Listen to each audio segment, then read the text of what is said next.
Black Halloween தொலைவிலுள்ள மலைகளில் 80 ஆண்டுகளுக்கும் மேலாக கைவிடப்பட்டு சிதிலமடைந்த ஒரு ரயில் நிலையம் இருந்தது.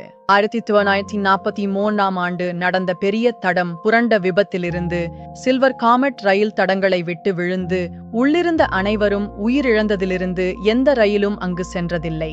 உள்ளூர் மக்கள் அந்த நிலையம் சாபமிட்டது என்று கிசுகிசுத்தனர். நிலவில்லா இரவுகளில் ஒரு மங்கிய விளக்கு காணப்படும் என்று சொன்னார்கள். 4 நண்பர்கள் ரியா, சமீர், தேவ் மற்றும் அனிகா அந்த கதையை சோதிக்க முடிவு செய்தனர். விடுமுறைக்காக பிளாக் ஹாலோவுக்கு வந்த அவர்கள் நகரத்திற்கு திரும்பும் முன் ஒரு சுவாரஸ்ய அனுபவத்தை நாடினர். விளக்குகள் மற்றும் கேமராக்கள் கொண்டு ஆயுதமடைந்த அவர்கள் நள்ளிரவுக்கு முன்பே அந்த நிலையத்தை அடைந்தனர். அங்கு காற்று இயற்கைக்கு மாறாக குளிராக இருந்தது. கடிகாரம் 16:46 நின்றுவிட்டது. அவர்கள் அரை மணி நேரம் ஆய்வு செய்த பின் ரியாவின் விளக்கு மங்கியது மற்றும் அணைந்தது.